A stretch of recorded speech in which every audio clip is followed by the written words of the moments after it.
नया IBN 7 हौसला है।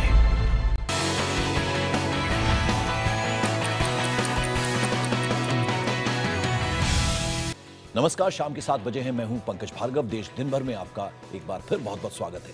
6 तस्वीरें हम आपको दिखा रहे हैं। दिल्ली के मुख्यमंत्री अरविंद केजरीवाल ने दिल्ली की कार्यवाहक मुख्य सचिव के बहाने केंद्र सरकार पर हमला बोला है। केजरीवाल ने शकुंतला गैमलिन पर बिजली कंपनियों से सांठगांठ का आरोप लगाया है। राजधानी दिल्ली में एक बार फिर रेप की वारदात हुई है। दिल्ली की बेहद ही पॉश कॉलोनी डिफेंस कॉलोनी में बदमाशों ने युवती को अगवा करके उसके साथ रेप किया। दिल्ली में कल रात हुए एनकाउंटर पर सवालिया निशान उठ रहे हैं। मृतक के परिजनों ने मामले में सीबीआई जांच की मांग की है। साथ ही उत्तर प्रदेश के चंदौली में देर रात आए भयंकर तूफान से कई घर क्षतिग्रस्त हो गए। साथ ही उत्तर प्रदेश के फतेहपुर से एक सनसनीखेज खबर सामने आई है। बदमाशों की ओर से की जा रही छेड़खानी को रोकने की कोशिश करने पर 2 भाइयों की गोली मारकर हत्या कर दी गई। साथ ही साथ अखिलेश राज में समाजवादी पार्टी के नेताओं की गुंडागर्दी थमने का नाम नहीं ले रही है। 6 तस्वीरें हमने आपको दिखाने की कोशिश की। इन 6 खबरों पर हम विस्तार से आगे चर्चा करेंगे। सबसे पहले शुरुआत करते हैं दिल्ली से, जहां उपराज्यपाल नजीब जंग और मुख्यमंत्री केजरीवाल के बीच तनातनी थमने का नाम नहीं ले रही। अब केजरीवाल ने एक अफसर के बहाने केंद्र सरकार पर बड़ा हमला बोला है। अरविंद केजरीवाल ने दिल्ली की कार्यवाहक मुख्य सचिव पर बिजली कंपनियों से सांठगांठ का आरोप लगाया है। उन्होंने आरोप लगाया कि शकुंतला गैमलिन बिजली कंपनियों को फायदा पहुंचाने के लिए मंत्री के पास गई थी।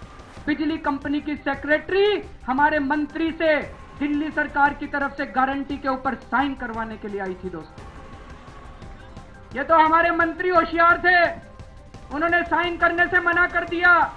अगर वो साइन कर देते तो वो 11,000 करोड़ रुपए दिल्ली की जनता को भुगतने पड़ते। दोस्तों, आपके बिजली के दाम 2 से 3 गुना बढ़ जाते दिल्ली के अंदर।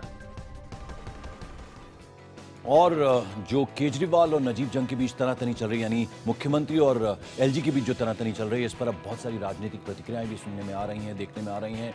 किरण रिजिजू जो कि केंद्रीय मंत्री हैं, उन्होंने इसे नॉर्थ ईस्ट की महिलाओं का अपमान करार दिया। साथ ही आरोप साबित करने की बात भी उन्होंने कही है।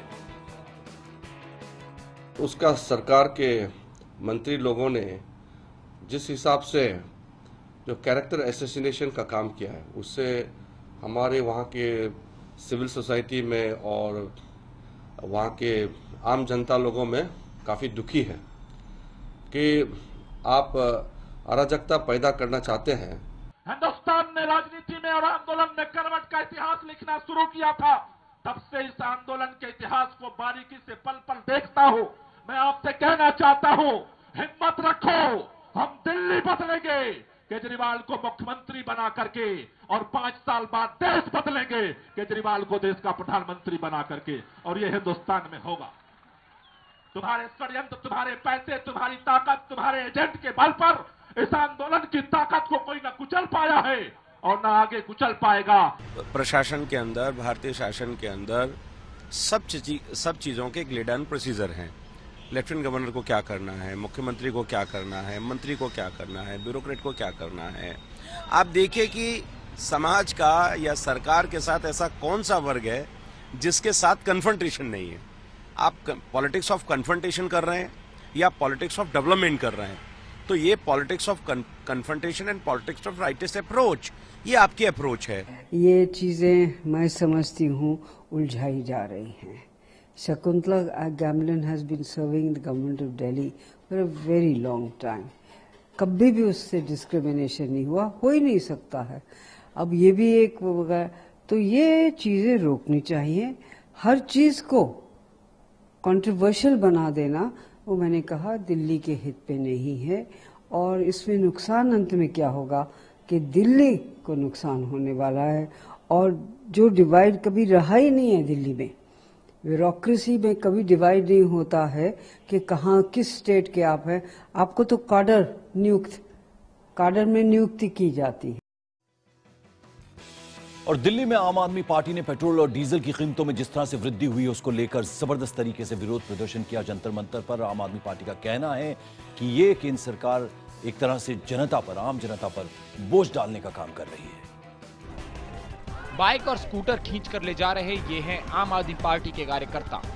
ये लोग पेट्रोल और डीजल की कीमतों में बढ़ोतरी के खिलाफ प्रदर्शन कर रहे हैं। आम आदमी पार्टी के कार्यकर्ताओं ने दिल्ली के जंतर मंतर पर इकट्ठा होकर केंद्र सरकार के विरोध में जमकर नारेबाजी की। कि जब मार्केट में प्राइसेस गिरती हैं तो उसका लाभांश जो है जनता को पास ऑन होना चाहिए। यह केंद्र सरकार वैसा नहीं कर रही है।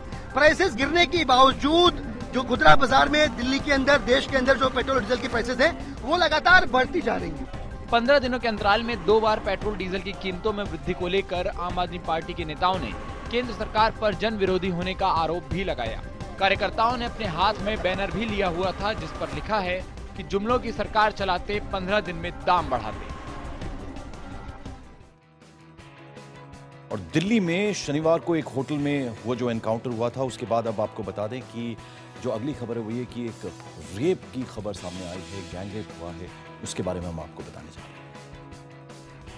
बीती रात दिल्ली की डिफेंस कॉलोनी में एक 25 साल की लड़की अपने दोस्त का इंतजार कर रही थी। उसी वक्त एक सफेद रंग की सेंट्रो कार उसके पास आकर रुकी।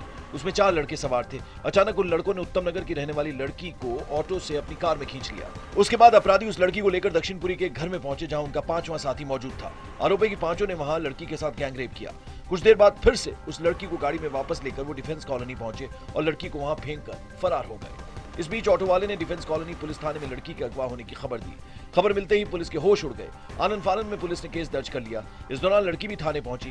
पुलिस ने उसकी निशानदेही पर दबिश देकर 5 लड़कों को गिरफ्तार कर लिया। और दिल्ली में शनिवार को एनकाउंटर पर अब सवाल खड़े होने शुरू हो गए हैं। जो परिवार वाले हैं उन्होंने सीबीआई जांच की मांग कर दी। दिल्ली में शनिवार देर शाम को राजेंद्र नगर इलाके में पुलिस मुठभेड़ में मनोज वशिष्ठ नाम के शख्स की मौत के बाद से हड़कंप मचा हुआ है। घटना के बाद से मृतक मनोज वशिष्ठ का परिवार लगातार दिल्ली पुलिस पर फर्जी एनकाउंटर का आरोप लगा रहा है। मनोज के परिवार ने एनकाउंटर की सीबीआई जांच की मांग की है। परिवार ने एनकाउंटर में शामिल पुलिस वालों को निलंबित भी करने की मांग की है। परिवार का कहना है कि जब तक मामले की जांच पूरी नहीं हो जाती तब तक वो मनोज का अंतिम संस्कार नहीं करेंगे। वो जुडिशियल इंक्वायरी कराएं, सीबीआई से इंक्वायरी हो और जिन लोगों ने भी मनोज का मर्डर किया है उन पे भी 302 का मुकदमा कायम हो और उन्हें जेल भेजा जाए। इस बीच अपनी मांग पर अड़ा मृतक मनोज का परिवार केंद्रीय गृह मंत्री राजनाथ सिंह से मिलने उनके घर पहुंचा। हालांकि गृह मंत्री से मुलाकात नहीं हो पाई और उन्हें कल सुबह 10 बजे को आने को कहा गया है। इसके बाद मृतक मनोज का परिवार दिल्ली के मुख्यमंत्री अरविंद केजरीवाल से मिलने पहुंचा, लेकिन पुलिस ने केजरीवाल के घर से 300 मीटर दूर ही परिवार को रोक लिया, जिसके बाद परिवार वहीं धरने पर बैठ गया। बाद में केजरीवाल ने उनको मिलने के लिए बुलाया। केजरीवाल ने उनको हर संभव मदद का भरोसा दिया है। और रोहतक पर धरने पर बैठी जो लड़कियां थी उन्होंने अपना धरना खत्म कर दिया है। उनका आरोप था कि उनके पिता भी धरने पर बैठे थे। उनका आरोप था कि उनकी अश्लील तस्वीरें हैं सोशल साइट्स पर पोस्ट की गई हैं। पुलिस ने एक आरोपी को गिरफ्तार भी कर लिया है। शनिवार से रोहतक एसी ऑफिस के बाहर अपने पिता के साथ धरने पर बैठी इन दोनों बहनों ने अपना धरना खत्म कर दिया है। पुलिस का दावा है कि इनका अश्लील फोटो डालने वाले एक शख्स को उसने गिरफ्तार कर लिया।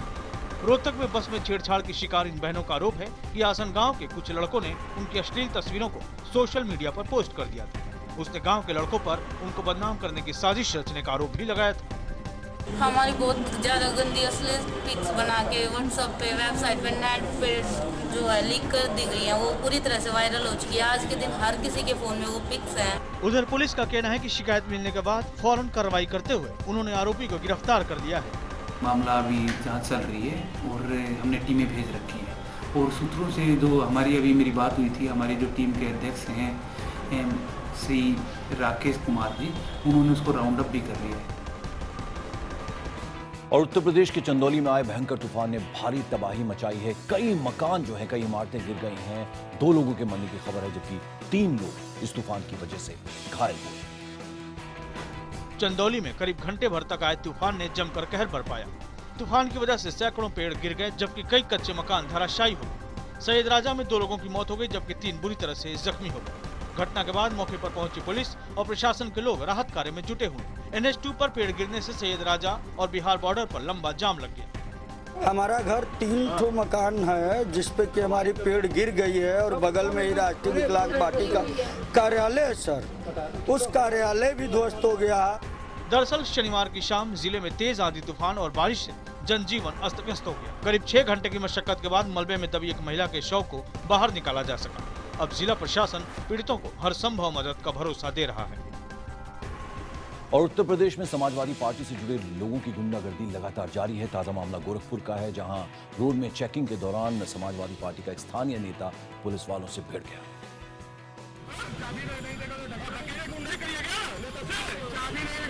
मुख्यमंत्री अखिलेश यादव की लाख कोशिशों के बाद भी समाजवादी पार्टी के कार्यकर्ता अपनी हरकतों से बाज नहीं आ रहे हैं। गोरखपुर में वाहनों की चेकिंग के दौरान समाजवादी पार्टी के एक नेता से गाड़ी का पेपर मांगने पर उसने जमकर हंगामा किया। समाजवादी पार्टी नेता ने मौके पर मौजूद एसपी ट्रैफिक रमाकांत प्रसाद और चौकी इंचार्ज संदीप यादव को सरेआम धमकाया। समाजवादी पार्टी के इन गुंडों ने इन दोनों पुलिस अफसरों को सस्पेंड कराने और जिला बदल कराने तक की धमकी दी। आप तस्वीरों में देख सकते हैं कि किस तरह समाजवादी पार्टी का नेता खाकी पर अपना रौब गांठ रहा है। आपको बता दें कि हंगामा कर रही है समाजवादी पार्टी के नेता खुद को पार्टी के बौद्धिक प्रकोष्ठ का जिला अध्यक्ष विश्वजीत त्रिपाठी बता रहा है। हंगामे की जानकारी मिलने पर मौके पर पहुंची पुलिस ने समाजवादी पार्टी के नेता और उसके एक साथी को हिरासत में ले लिया है। मामला कैंट थाना के बाल विहार तिराहे का। उत्तर प्रदेश में अपराधियों के हौसले बुलंद हैं। फतेहपुर का ये मामला है जहां दो सगे भाइयों ने छेड़खानी को रोकने की कोशिश की, जिस पर उन पर गोली चला दी गई। एक शख्स की मौके पर मौत होगी जबकि एक बुरी तरह से घायल है। सदर कोतवाली क्षेत्र में हुई इस वारदात के बाद पूरे इलाके में गुस्सा फैल गया है। आक्रोशित लोगों ने सड़क पर उतरकर पुलिस के खिलाफ जमकर नारेबाजी की और अपराधियों को जल्द गिरफ्तार करने की मांग करने लगे। मौके पर पहुंची पुलिस ने लोगों को शांत करने की कोशिश की, लेकिन गिरफ्तारी की मांग पर गुस्सा लगातार उबलता रहा। कार में टेलर की दुकान के सामने और एक को बाहर मारा, अंदर घर के अंदर घुस के मारे। इन घटनाओं के बाद पूरे इलाके में जबरदस्त तनाव है और उसके मद्देनजर वहां बड़ी संख्या में पुलिस बल तैनात किया गया है। दरअसल कुछ शोहदे एक लड़की को छेड़ रहे थे। जब उसके भाइयों ने छेड़खानी का विरोध किया तो बदमाशों ने उन पर फायरिंग कर दी, जिसमें एक की मौत हो गई और दूसरा जख्मी हो गया। इसको बउआ नाम के अपराधी उसकी स्मैक वगैरह की शिकायत रही है, पहले भी जेल जा चुका है। इसने हत्या कर दिया है। इस घटना के पीछे भी जो है बउआ की पत्नी सुन्ना है, उससे संबंध की बात बताई जा रही है।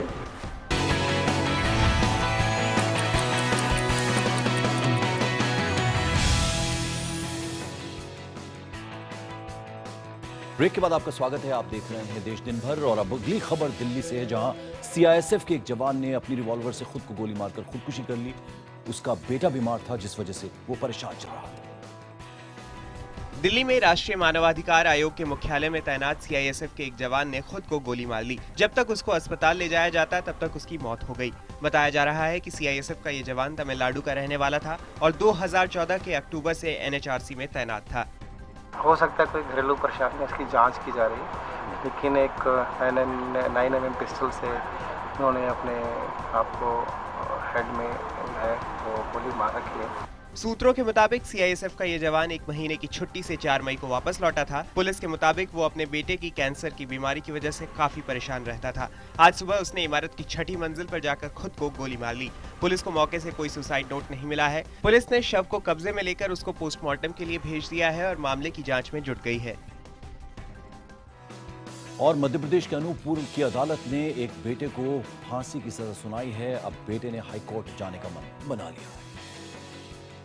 अनूपपुर जिले के चोलाना गांव में 2 जुलाई 2012 को बुजुर्ग लमरू केवट की नृशंस हत्या हो गई थी। लमरू को उसके बेटे सुरेश ने ही सोते समय लाठियों से पीट कर हत्या कर दी थी।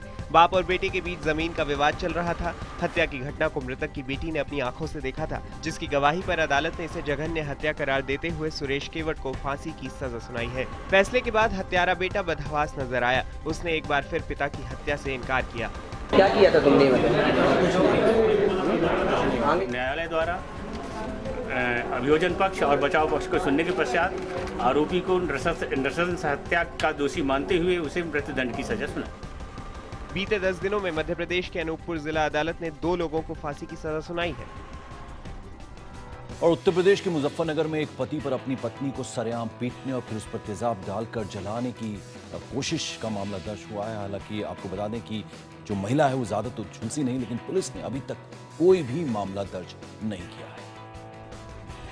मुजफ्फरनगर में छपार थाना क्षेत्र के गांव खुड्डा में एक सनकी पति ने अपनी पत्नी को पहले सरेआम सड़क पर पीटा, फिर उस पर तेजाब फेंक दिया। हालांकि महिला तेजाब से ज्यादा नहीं झुलसी, क्योंकि उसने भागकर जान बचा ली थी। पीड़ित पत्नी मनमुटाव की वजह से अपने पति से अलग मायके में रह रही थी। कई बार रिश्तेदारों के समझाने के बाद महिला अपने पति के साथ ससुराल जाने को तैयार हो गई। बताया जा रहा है कि बीच रास्ते में पति ने अचानक पत्नी को पीटना शुरू कर दिया और उस पर तेजाब फेंकने की कोशिश की। फिलहाल महिला को अस्पताल में भर्ती कराया गया है। लड़की की रास्ते में फिर ये कहा कार्ला पैसे लाई या नहीं लाई, पैसे लाई बता, नहीं तो तुझे मारेंगे हम। और अगली खबर गुड़गांव के फतेहपुर से है, जहां हरियाणा अर्बन डेवलपमेंट अथॉरिटी की जमीन पर अवैध कब्जा हटाने के लिए पुलिस ने कार्रवाई की। पुलिस ने 200 घरों को वहां तोड़ डाला। साथ ही वार्ड नंबर 31 की पार्षद निशा को भी पुलिस ने गिरफ्तार कर लिया। गुड़गांव के फतेहपुर झाड़सा में हरियाणा अर्बन डेवलपमेंट अथॉरिटी की जमीन पर अवैध कब्जा हटाने के दौरान पुलिस और लोगों के बीच झड़प हो गई। इस झड़प में पुलिस के कई जवान घायल हो गए। इस बीच सरकारी काम में बाधा डालने के आरोप में वार्ड नंबर 31 की पार्षद निशा को भी गिरफ्तार कर लिया गया। पुलिस का आरोप है कि स्थानीय पार्षदों और नेताओं ने भीड़ को उकसाकर हुड्डा विभाग की टीम और पुलिस पर हमला किया। पुलिस ने अवैध तौर पर बने 200 घरों को तोड़ डाला। पुलिस के ऊपर हमला और प्रशासन के ऊपर हमला तोड़फोड़ की जो घटनाएं हुई हैं, उसमें एक पार्षद हैं महिला निशा सिंह, उनका नाम है, और कुछ और स्थानीय नेताओं का नाम है एफआईआर में। पार्षद निशा की गिरफ्तारी के बाद दूसरे पार्षद सड़क पर उतर आए और पुलिस कमिश्नर से मुलाकात कर मांग करने लगे। पार्षदों का कहना है कि पुलिस ने जिन धाराओं के तहत मामला दर्ज किया है वो गलत है। झूठे एविडेंस लाके पुलिस क्या करेगी? जैसे वीडियो रिकॉर्डिंग दिखा रखी है, तो वो एक अकेली लड़की क्या 200 आदमियों का मुकाबला करेगी? और यदि थोड़ा उसने किया तो उसका फोन गायब कर दिया। पुलिस की कार्रवाई पर ये भी सवाल उठ रहे हैं कि आखिर इतने लंबे वक्त के बाद कार्रवाई क्यों हुई? ये घर काफी वक्त से यहाँ पर हैं। आखिर अवैध जमीन पर किसकी इजाजत से पक्के मकान खड़े हो गए? क्या उन पर कार्रवाई होगी? और उत्तर प्रदेश के प्रतापगढ़ में गृहमंत्री राजनाथ सिंह ने मिनी सचिवालय में महाराणा प्रताप की मूर्ति का अनावरण किया। साथ ही साथ उन्होंने महाराणा प्रताप के व्यक्तित्व पर प्रकाश डालते हुए पुस्तक का विमोचन भी किया। इस मौके पर उत्तम स्वामी महाराज भी मौजूद थे। तस्वीरों में आप देख सकते हैं महाराणा प्रताप की शख्सियत, उनके व्यक्तित्व को लेकर एक पुस्तक का विमोचन उन्होंने किया। साथ ही साथ उनकी मूर्ति का भी गृहमंत्री ने अनावरण किया। महाराणा प्रताप की वीरता, महाराणा प्रताप के शौर्य और महाराणा प्रताप की देशभक्ति, राष्ट्रभक्ति को काल और भूगोल की सीमाओं में नहीं बांधा जा सकता है। और आज भी मेरे बहनों भाइयों, मैं विश्वास के साथ कह सकता हूं कि उस महाराणा प्रताप का चरित्र, उनकी वीरता, उनकी देशभक्ति काल और भूगोल की सीमाओं में नहीं बनी है। महाराणा प्रताप तो निश्चित रूप से राम का अवतार मुझे लगता है। तो दूसरी बात, यहाँ मनुष्यों ने तो जिसके लिए प्राण त्याग दिए, लेकिन पशुओं ने भी जिसके लिए प्राण त्यागे हैं, ऐसे निश्चित रूप से महाराणा प्रताप एक प्रेरणादायी, प्रेरक और समाज सुधारक, और वर्तमान में जिस तरह से मोदी जी देश सेवा और देश का उत्थान करना चाहते हैं, निश्चित रूप से ऐसे लोगों की आगे बढ़ने के लिए आदर्श के रूप में, उस आचार्य के रूप में महाराणा प्रताप एक प्रेरणा, मनुष्य के जीवन में बहुत बड़ी उपलब्धि है जो महाराणा प्रताप जैसे व्यक्तित्व हमारे देश में जन्म लिया है। और ऐसे व्यक्तित्व के लिए कि भगवान से कम नहीं माना जाता है। और देश दिन भर में आज बस इतना ही। वक्त छोटे से ब्रेक का। ब्रेक के बाद देखिए हमारा खास प्रोग्राम रण उत्सव मेरे सहयोगी अमृतानंद के साथ।